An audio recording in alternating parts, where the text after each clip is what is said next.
आप लोग बहुत ही अच्छे होंगे और बहुत ही मेहनत से पढ़ाई भी कर रहे होंगे। तो प्रीवियस वीडियो में हम लोगों ने MCQs देखा था, एक्स्ट्रा क्वेश्चन देखा था, और अब इस वीडियो में हम लोग ट्रू फॉल्स देखने वाले हैं ट्रिग्नोमेट्री का विथ रीज़न। ओके, तो चलो देखते हैं। फर्स्ट क्वेश्चन है कि the value of sine theta plus cos theta is always greater then 1।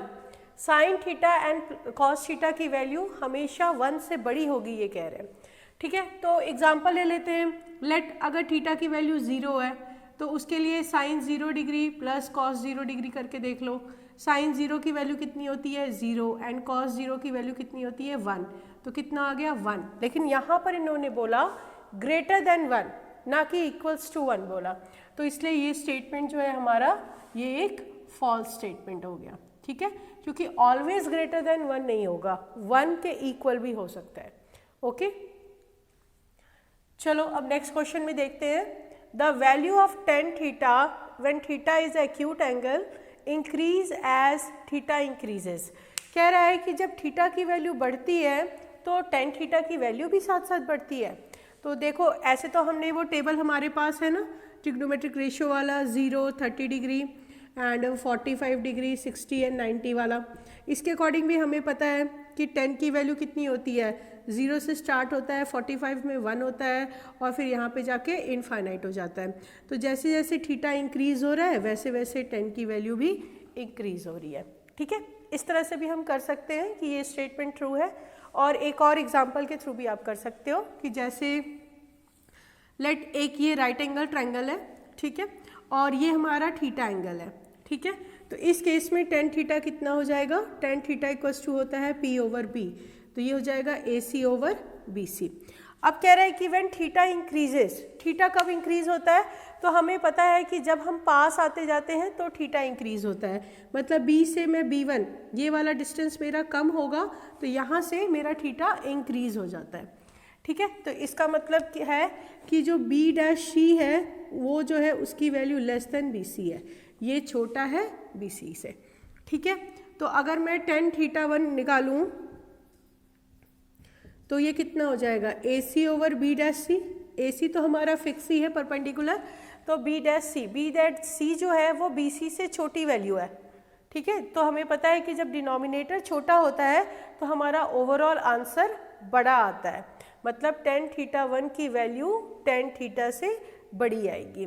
ठीक है, क्यों? क्योंकि BC' जो है वो स्मॉलर देन BC है। ठीक है, इसलिए ये वाला पार्ट θ1 की जो tan θ1 की वैल्यू है वो ग्रेटर देन tan θ होगा। तो इस तरह से हमें ये भी पता चलता है कि ये वाला स्टेटमेंट भी हमारा ट्रू है। ठीक है, दोनों ही तरीके हैं, आपको जो इजी लगे आप कर सकते हो, ट्रू फॉल्स वाले क्वेश्चन है। थर्ड क्वेश्चन है कि 10 increases faster than sine theta as theta increases. जैसे थीटा की वैल्यू बढ़ती है तो साइन थीटा भी इंक्रीज होता है और टेन थीटा भी इंक्रीज होता है। ये हमें पता है ट्रिग्नोमेट्रिक रेशियो से। 0, 30 डिग्री, 45 एंड लेट 90 ले लेते हैं।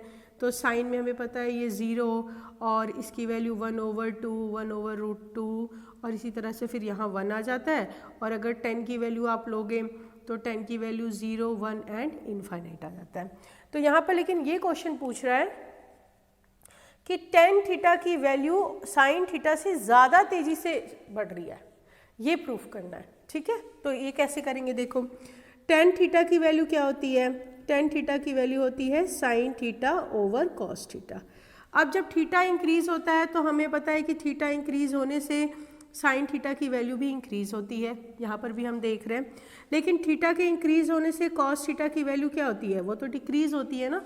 कॉस थीटा की वैल्यू क्या होती है 1, 1/√2 और ये 0, ये डिक्रीज होती है, तो कॉस की वैल्यू डिक्रीज होती है। तो इस केस में क्या हो रहा है, साइन की वैल्यू तो इंक्रीज हो रही है और कॉस की वैल्यू डिक्रीज होती जा रही है। मतलब आपका न्यूमरेटर की वैल्यू तो बढ़ते जा रहा है और डिनोमिनेटर छोटा होता जा रहा है। तो ओवरऑल रिजल्ट क्या होगा, ओवरऑल रिजल्ट इंक्रीज होने का होगा। जैसे कि एग्जाम्पल के तौर पे देख लो, जैसे ये 1/10 है, लेट सपोज साइन की वैल्यू 1 है, लेट सपोज कॉस की वैल्यू 10 है। ऐसे हमेशा 1 और 1 से छोटा ही होता है। ठीक है, अब मैं 1 की वैल्यू तो 2 कर दूं और ये जो डिनोमिनेटर है इसकी वैल्यू घटा दूं, 10 से मैं 5 कर दूं, तो इसका आंसर कितना था 0.1 और इसका आंसर अब कितना आ गया 0.4। तो देखो ये इंक्रीज हो गया ना, मतलब अगर ऊपर वाली वैल्यू बढ़ती है और नीचे वाली वैल्यू घटती है तो हमारा ओवरऑल जो आंसर है वो इंक्रीज होता है। ठीक है, तो टेन थीटा तो इंक्रीज हो रहा है काफ़ी फास्टली, हमें पता चल गया। अब साइन की बात करें तो साइन थीटा जो है साइन थीटा ओवर 1 के ही इक्वल होता है, तो साइन केवल इंक्रीज हो रहा है, नीचे वाली वैल्यू डिक्रीज नहीं हो रही, ये कांस्टेंट वैल्यू है, तो इसलिए साइन थीटा ओवरऑल ये आंसर तो इंक्रीज होगा लेकिन 10 के कंपेयर में ये थोड़ा धीरे होगा। ठीक है, स्लो होगा, तो इसीलिए टेन थीटा इंक्रीजेस फास्टर। तो यस ट्रू, ये स्टेटमेंट भी हमारा ट्रू है कि टेन थीटा साइन थीटा से ज़्यादा फास्ट होके दौड़ता है। ओके, नेक्स्ट क्वेश्चन में बच्चों, the value of sine theta is a + 1 over a where a is any positive number. आपको ट्रू फॉल्स बताना है कि साइन थीटा की वैल्यू क्या a + 1 over a हो सकती है अगर a कोई भी एक पॉजिटिव नंबर है। ठीक है, तो देखो इस क्वेश्चन को कैसे सॉल्व करेंगे। हम क्या करते हैं, मैं root over a minus 1 over root over a का whole square is always greater than equals to 0 होगा, ऐसा लिख सकते हैं। देखो कोई भी नंबर का स्क्वायर ऑलवेज पॉजिटिव होता है। ठीक है, या तो 0 के इक्वल हो सकता है या फिर पॉजिटिव नंबर हो सकता है। तो मैंने इस तरह से एक नंबर चूज किया है जिससे कि इसको सॉल्व करने पे मेरा a + 1 over a आ जाए। ठीक है, तो इतना is greater than always greater than equals to 0 हो जाएगा। अब इसको वैल्यू हम जानते हैं a माइनस बी का होल स्क्वायर है, इसकी वैल्यू क्या होती है a square plus 2 sorry minus है ना, -2ab प्लस b का स्क्वायर, ये भी ग्रेटर देन इक्वल्स टू 0 होगा। ठीक है, ये रूट a से रूट a कैंसिल आउट हो गया, रूट a का स्क्वायर कितना होता है a -2 plus 1 over root a का स्क्वायर, तो रूट a का स्क्वायर कितना होगा a is greater than equals to 2 आ गया, इज इक्वल्स टू 0 आ गया। अब ये -2 को इधर लेके जाओ तो क्या होगा a + 1 over a is greater than equals to 2, मतलब यहाँ पर ये बता रहा है कि a + 1 over a हमेशा 2 या 2 से बड़ा नंबर होगा अगर ये कोई पॉजिटिव नंबर है, और हम जानते हैं कि साइन की वैल्यू मैक्सिमम 1 होती है। ठीक है, वी नो डैट ना कि साइन थीटा की वैल्यू 1 से छोटी या फिर लेस देन और इक्वल्स टू 1 होता है। ठीक है, -1 से 1 के बीच में इसकी वैल्यू होती है, तो ये 2 तो हो ही नहीं सकता, इसका मतलब ये जो स्टेटमेंट दिया हुआ है ये एक फॉल्स स्टेटमेंट है। ओके, चलो नेक्स्ट क्वेश्चन में tan 47 degree and cot 43 degree is equals to 1, ये हमें प्रूफ करना है। तो यहाँ पर देखो मैंने आपको पहले भी बता रखा है कि इन दोनों को प्लस करके देखो 90 आ रहा है, तो यहाँ पर 47 + 43 90 आ रहा है, इसका मतलब ये कॉम्प्लीमेंट्री एंगल वाला क्वेश्चन है। तो किसी एक को चेंज करना होता है, ये भी मैंने आपको बताया हुआ था, तो किसी एक को उठा लो, तो 10 का कॉम्प्लीमेंट्री एंगल क्या होता है cot। ठीक है, tan theta is equals to cot 90 minus theta, ये कॉम्प्लीमेंट्री होता है ना, तो tan थीटा को यहाँ पर मैं क्या करती हूँ को cot 90 माइनस ये वाला एंगल ही लिखना होता है, ये लिख देती हूँ। ठीक है, और नीचे वाला एज इट इज ही रहने दो। 90 में से 47 माइनस करो तो कितना आएगा 43, तो यहाँ पर आ गया, ऊपर भी आ गया cot 43 एंड नीचे भी आ गया cot 43, तो कट गया ना, तो कितना आ गया 1, और इन्होंने भी क्या गिवन था 1, तो इसका मतलब ये हमारा ट्रू स्टेटमेंट है। ओके, तो चलो ट्रू तो मिला, ट्रू स्टेटमेंट आ गया। ओके, चलो अब नेक्स्ट क्वेश्चन देखते हैं। द वैल्यू ऑफ एक्सप्रेशन इतना इज पॉजिटिव, ट्रू है कि फॉल्स है बताना है। यहाँ पर भी एंगल देखो, एंगल को प्लस करके देखो तो 90 आ रहा है, इसका मतलब ये भी एक कॉम्प्लीमेंट्री एंगल का ही क्वेश्चन है। ठीक है, तो कॉम्प्लीमेंट्री में हमें किसी एक को चेंज करना होता है, अभी भी मैंने बताया आपको। तो यहाँ पर अगर आप cos थीटा की वैल्यू देखो कॉम्प्लीमेंट्री में, तो वो क्या होता है sin 90 माइनस थीटा, ये रिलेशन होता है इनका। तो किसी एक को चेंज कर लेते हैं, cos को कर लेते हैं। चलो, तो मैं लिख सकती हूँ ना इसको sin square 90 minus theta minus sin square 67 degree. ठीक है, ये वाला मैंने फॉर्मूला यहाँ लगा दिया। अब 90 में से 23 माइनस करोगे तो 67 आ गया, बस आ गया हमारा आंसर। तो दोनों ही सेम आ गए, कट गया, 0 आ गया। अब 0 कौन सा नंबर है, 0 पॉजिटिव नंबर है या नेगेटिव नंबर है, तो ज़ीरो ना तो पॉजिटिव है ना तो नेगेटिव है, और इन्होंने बोला कि ये पॉजिटिव है, तो इसलिए ये एक फॉल्स स्टेटमेंट हो गया, क्योंकि ज़ीरो ना तो एक पॉजिटिव नंबर में आता है और ना ही इसको नेगेटिव नंबर में कंसीडर किया जाता है। ओके, तो ये एक फॉल्स स्टेटमेंट आ गया। ठीक है, अभी नेक्स्ट क्वेश्चन आप देखो, साइन 80 माइनस कॉस 80 की वैल्यू नेगेटिव होगी, ये कह रहे हैं, तो क्या ये ट्रू है या फॉल्स है, ये सोचते हैं हम। ठीक है, तो देखो साइन का वैल्यू जो हमने 0, 30 डिग्री और 45, 60 एंड 90 ऐसे वाला हमने देखा हुआ है, तो उसमें हमें पता है 0 1/2, 1/√2, √3/2 एंड 1 होता है, और कॉस में इसका उल्टा होता है, यहाँ 1 होता है, यहाँ 0 होता है। ठीक है, इस तरह से इसकी वैल्यू होती है। तो साइन 80 की जो वैल्यू है वो ऑलमोस्ट 90 के पास है, एंड कॉस 80 की वैल्यू भी ऑलमोस्ट 90 के पास है। तो आप देखोगे कि साइन 90 जो है वो बड़ा है ना, और कॉस 90 छोटा है। इसका मतलब कि जो साइन 80 डिग्री की वैल्यू होगी वो भी बड़ी होगी कॉस 80 डिग्री से। ठीक है, इसको इधर ले आओ माइनस में, तो sine 80 degree minus cos 80 degree is greater than क्या आ गया, 0।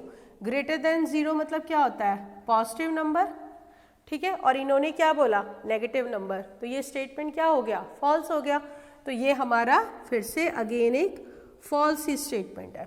ठीक है, क्वेश्चंस बहुत ही इजी होते हैं, बस हमें लॉजिक लगाना होता है, और उसके लिए हमने जो भी पुराने फॉर्मूलाज पढ़े हुए हैं बस उसको अप्लाई करते रहना होता है। ठीक है बच्चों, आई होप धीरे धीरे आप भी करना सीख जाओगे, बस प्रैक्टिस करते रहना। चलो नेक्स्ट क्वेश्चन करते हैं बच्चों। 1 minus cos square theta sec square theta equals to tan theta, ये हमें प्रूफ करना है कि ये ट्रू है कि फॉल्स है। ठीक है, बहुत ही सिंपल क्वेश्चन है। 1 माइनस कॉस स्क्वायर थीटा को आप क्या लिख सकते हो, साइन स्क्वायर थीटा लिख सकते हैं ना, एंड सेक स्क्वायर थीटा को मैं क्या लिख सकती हूँ, 1/cos स्क्वायर थीटा लिख सकती हूँ। क्यों, क्योंकि हमें पता है ना sine square theta is equals to 1 minus cos square theta होता है, ये तो रिलेशन हमें पता ही है, और साथ में ही sec theta is equals to 1/cos theta होता है। ये दोनों रिलेशन हमें पता है, पीछे वाला बस अप्लाई करना है। तो ये आपका क्या बन गया, ये आपका बन गया sign square theta over cos square theta, बन गया ना। तो ये क्या बन गया फिर, ये बन गया tan स्क्वायर थीटा। क्यों, क्योंकि tan थीटा हमें पता है होता है sine theta over cos theta, तो वो हमने पुट कर दिया। अब स्क्वायर से बाहर निकाल लो स्क्वायर रूट से, तो tan थीटा आ जाएगा, और इन्होंने भी क्या कहा था, tan थीटा ही कहा था। इसका मतलब ये स्टेटमेंट क्या है हमारा, ये एक ट्रू स्टेटमेंट है। ओके, कितना ईजी है। उसी तरह नेक्स्ट क्वेश्चन है, cos A plus cos square ए 1 है, तो sign square A plus sine 4a क्या 1 होगा, ये भी एक इंपॉर्टेंट क्वेश्चन है ऐसे। तो ये भी बहुत ही इजी है, ऐसे हमने पीछे भी MCQs में किया है। तो cos A plus cos square A equals to 1 है, तो पहले आप cos A equals to 1 minus cos square A लिख सकते हो ना इसको, और 1 माइनस कॉस स्क्वायर ए क्या होता है, 1 माइनस कॉस स्क्वायर ए साइन स्क्वायर ए होता है। ठीक है, ये अभी हमने यहाँ पर लिखा था, साइन स्क्वायर ए 1 माइनस कॉस स्क्वायर ए होता है। ठीक है, तो कॉस ए की वैल्यू आ गई इतना। अब इसके बाद हम क्या करेंगे कि यहाँ पर इसको बोथ साइड स्क्वायर कर दो, तो ये बन गया cos square A equals to sine square A whole square. ठीक है, कॉस स्क्वायर ए को मैं क्या लिख सकती हूँ, अब कॉस स्क्वायर ए को मैं क्या लिख सकती हूँ, 1 माइनस साइन स्क्वायर ए लिख सकते हैं ना, तो 1 माइनस साइन स्क्वायर ए लिख दिया, और ये बन गया साइन 4a। ठीक है, अब यहाँ पर आपको साइन स्क्वायर ए को इधर लेके जाना है, तो 1 is equals to sine square A plus sine 4a। ठीक है, यही पार्ट है ना यहाँ पे, sine square A plus sine 4a। इसकी वैल्यू कितनी आई है, 1। ये क्या बोल रहे हैं, ये भी बोल रहे हैं 1 ही आनी चाहिए, तो ये क्या है, ये एक ट्रू स्टेटमेंट है। ठीक है, आपको समझ में आ गया क्या किया मैंने। सबसे पहले तो मैंने ये वाला जो रिलेशन गिवन था इससे कॉस की वैल्यू निकाल ली, 1 माइनस कॉस स्क्वायर ए करके, फिर इससे साइन स्क्वायर कर दिया इसको, फिर बोथ साइड स्क्वायरिंग कर दी, तो स्क्वायरिंग करके ये कॉस ए कॉस स्क्वायर ए बन गया, साइन स्क्वायर ए का होल स्क्वायर कर दिया। अब फिर कॉस स्क्वायर ए की का फॉर्मूला लगा दिया, आइडेंटिटी लगा दी, 1 माइनस साइन स्क्वायर ए, और ये 4 हो गया इसका पावर, बस ये माइनस था इधर लेके प्लस कर दिया। इधर नज़र रखनी है अपने को, इसको क्या पूछ रहा है इसको ध्यान में रखते हुए सोचते जाना है, तो ये अपने आप ही बन जाएगा। ठीक है, तो ये तो हो गया ट्रू। अब नेक्स्ट क्वेश्चन देखो, ये क्या बोलता है, क्या ये भी ट्रू होगा, चलो देखते हैं। Ten theta plus 2, 2 ten theta plus 1, और यहाँ पर देखो ये भी टेन और सेक में ही है, मतलब हम इसे वो साइन कॉस में नहीं बदलेंगे, टेन से ही अप्रोच करते हैं।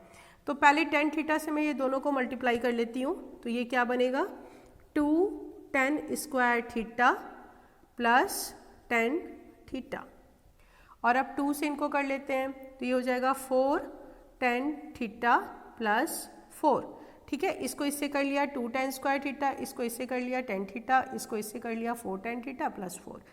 अब यहाँ पर 2, अब यहाँ पर एक मेरा सेक भी है, तो सेक का मुझे रिलेशन पता है, टेन स्क्वायर थीटा की वैल्यू क्या होती है, sec square theta minus 1 plus tan theta and 4 tan theta, 5 tan theta plus 4, okay. इसको इससे मल्टीप्लाई कर लो, ठीक है। यहाँ पे 4 कैसे आया, यहाँ 4 नहीं आना था ना, यहाँ पे 2 आना था, ओके। यहाँ भी फिर 2 आएगा, ठीक है। अब इसको ये ब्रैकेट खोल लो, इसको मल्टीप्लाई कर लो, तो ये आ जाएगा आपके पास 2 sec square theta minus 2 plus 5 tan theta plus 2, 2 से तो 2 कट गया, और आगे हमारे पास 2 sec square theta plus 5 tan theta, हमारे पास ये वैल्यू आई है। और इन्होंने क्या पूछा था, इन्होंने हमसे पूछा था कि इसकी वैल्यू 5 टेन थीटा, चलो आ गया, सेक स्क्वायर थीटा, लेकिन यहाँ तो 2 आया हुआ है, इसका मतलब ये एक फॉल्स स्टेटमेंट है। आगे बात समझ में, तो ये हमारा एक फॉल्स स्टेटमेंट हो गया। हम लोग सम एप्लीकेशन ऑफ ट्रिग्नोमेट्री के कुछ ट्रू फॉल्स वाले एक्स्ट्रा क्वेश्चन देखते हैं, ठीक है। चलो, if the length of the shadow of a tower is increasing, then the angle of elevation of the sun is also increasing. ये एक true false statement है। तो आप क्या सोचते हो ये क्या होगा? यहाँ पर कह रहा है कि लेट एक कोई ऑब्जेक्ट है, ये सन है हमारा, ठीक है, और the length of the shadow, ये शैडो है, ठीक है, किसी भी ऑब्जेक्ट का ये शैडो है, जो कि लेट ये ए बी पार्ट है, ठीक है, और ये थीटा एंगल है। तो कह रहा है कि the angle of elevation of the sun, ये एंगल ऑफ एलिवेशन है, is also increases when the shadow is increases. तो जब ये शैडो को लेट मैं यहाँ तक इंक्रीज कर देती हूँ, तो अब ये जो एंगल ऑफ एलिवेशन है, ये बन गया हमारा एंगल ऑफ एलिवेशन, लेट इसका नाम थीटा 1 है। तो कह रहा है कि क्या एंगल ऑफ एलिवेशन भी इंक्रीज होता है। तो देखो हमें ऐसे भी पता है कि जब हम ऑब्जेक्ट के पास आते हैं तो हमारा एंगल ऑफ एलिवेशन ज़्यादा होता है, और जब हम ऑब्जेक्ट से पीछे जाते हैं तो हमारा एंगल ऑफ एलिवेशन डिक्रीज होता है, क्योंकि हम दूर होते हैं तो हमारा ये एंगल छोटा होता है, ठीक है। और इसको आप ऐसे भी समझ सकते हो कि जैसे अगर मान लो टेन थीटा लेना है, तो यहाँ पर tan theta is equals to क्या हो रहा है, D A upon B A हो रहा है, और अगर इसका लेना है वैल्यू तो tan theta 1 is equals to D A upon C A हो रहा है। और क्योंकि सी ए जो है वो बी ए से बड़ा है, C A is greater than B A है ना, तो हमें पता है कि अगर डिनोमिनेटर ग्रेटर होता है तो ये आंसर क्या होगा, छोटा आएगा, स्मॉलर आएगा। देयरफॉर टेन थीटा 1 जो है वो हमारा स्मॉलर वैल्यू है टेन थीटा के, इसका मतलब थीटा 1 भी थीटा से छोटा होगा। तो angle of elevation of the sun is also increases, no it will decrease. तो ये एक फॉल्स स्टेटमेंट है, ओके, ये हमारा फॉल्स स्टेटमेंट आ गया। समझ में आ गई बात, ठीक है। सेकेंड क्वेश्चन, ये भी बहुत एक इंपॉर्टेंट क्वेश्चन है। If a man standing on a platform 3 meter above the surface of a lake, एक लेक है, लेट ये लेक का सरफेस है, ठीक है, इससे 3 मीटर हाइट पे एक प्लेटफॉर्म है, और इस प्लेटफॉर्म पे एक बंदा खड़ा है, ठीक है। तो वहाँ से वो कर क्या रहा है, वहाँ से वो एक क्लाउड देखता है, ठीक है, लेट ये एक क्लाउड है, और यहाँ से ये इस क्लाउड को देखता है, और इसका angle of elevation let theta angle बनता है, ठीक है। तो वो लेक में क्या कर रहा है कि लेक में उस क्लाउड का इमेज को देख रहा है। तो ये लेक है, नीचे हमारा लेक है, और लेट ये वाला जो क्लाउड है उसका इमेज यहाँ पर बना है, तो यहाँ से वो इस इमेज को देख रहा है, ठीक है।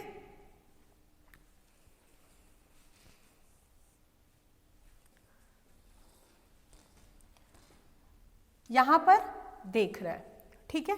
लेट ये थीटा 1 एंगल है, इसका कुछ नाम रख देते हैं, C P M C dash, ऐसे कुछ नाम रख देते हैं, ठीक है। तो आपको ये क्वेश्चन में पूछ रहा है कि जो एंगल ऑफ एलिवेशन है एंड जो एंगल ऑफ डिप्रेशन है, क्या दोनों सेम एंगल है?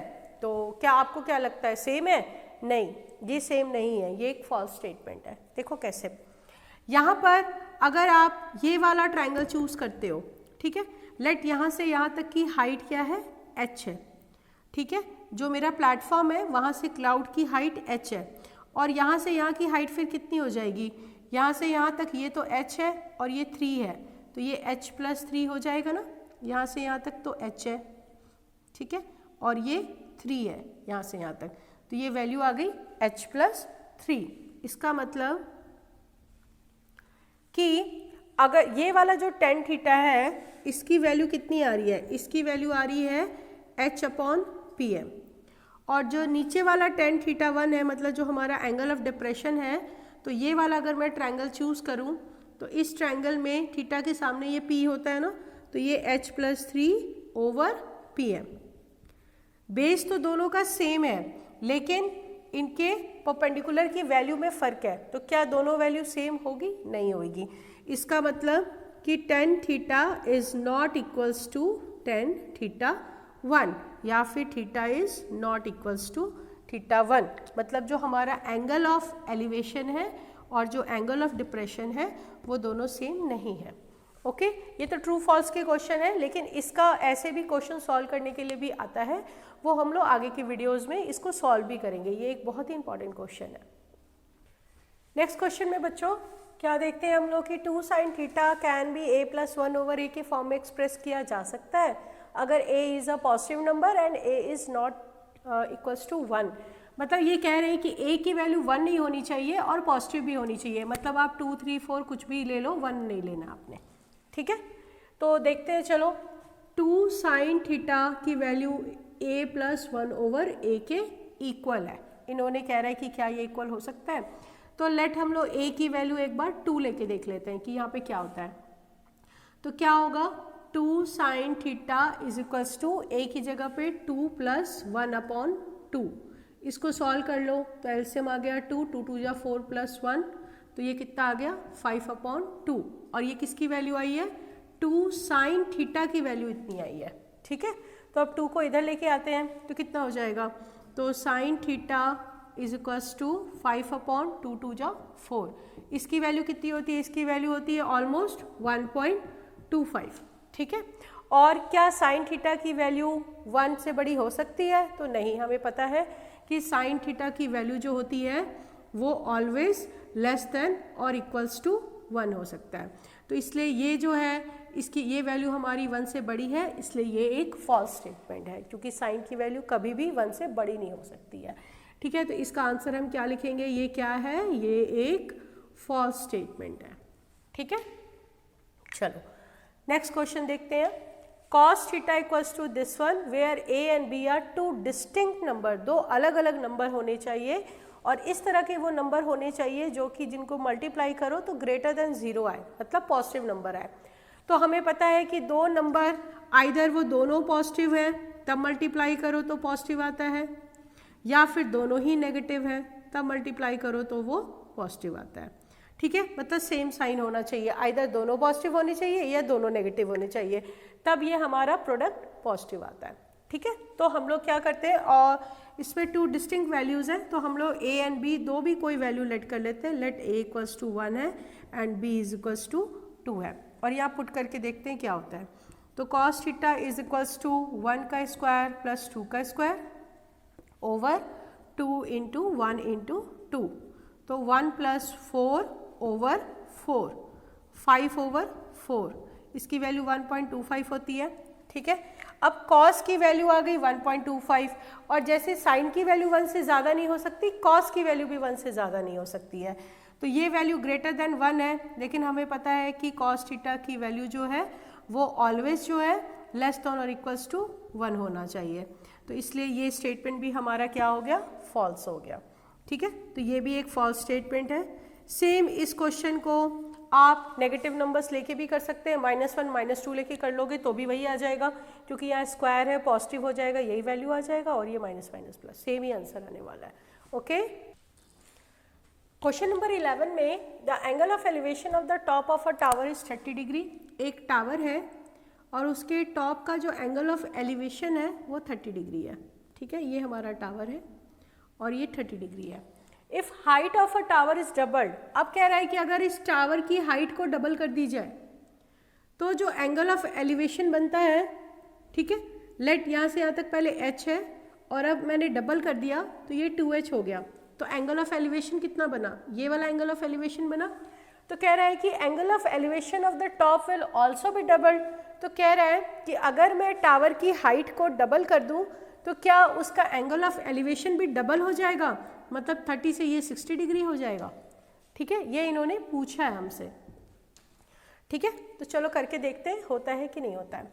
तो लेट ये जो हाइट है h है और ये जो विड्थ है यहाँ से यहाँ तक वो x है।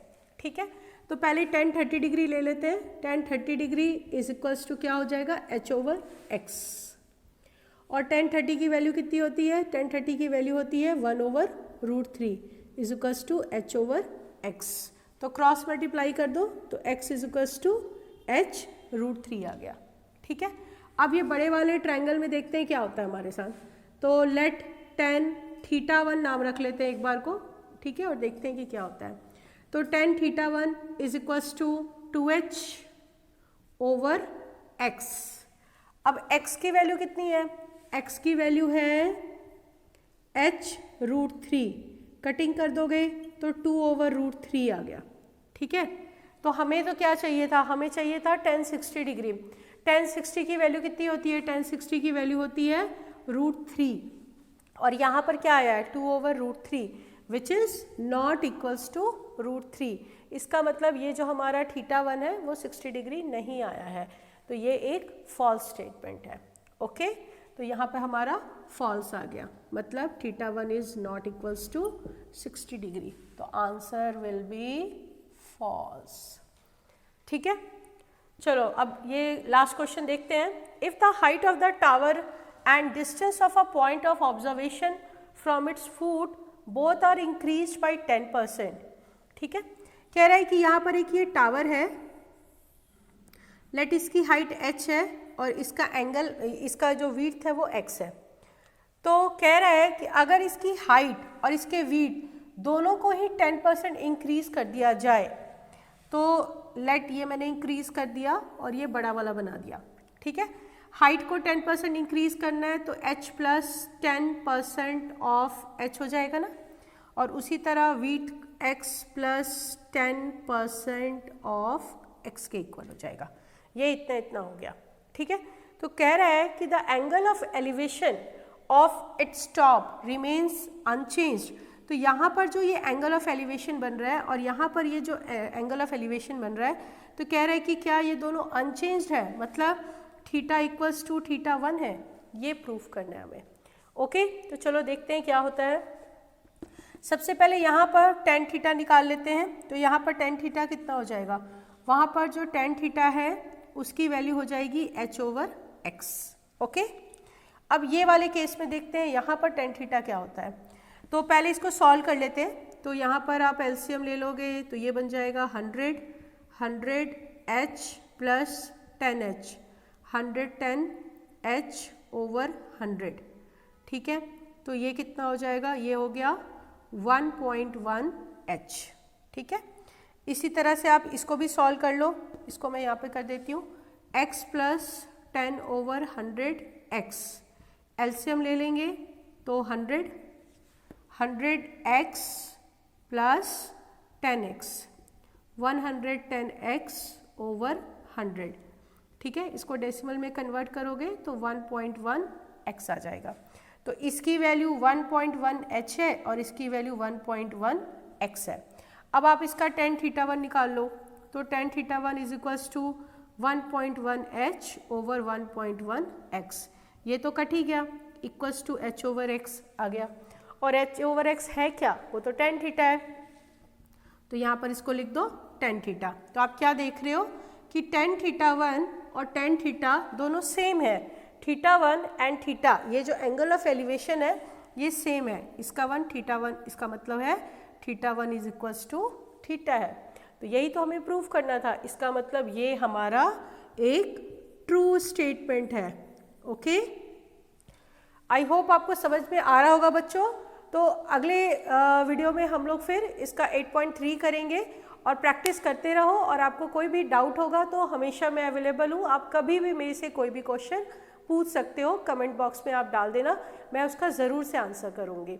ओके, तब तक के लिए take care and see you in the next video.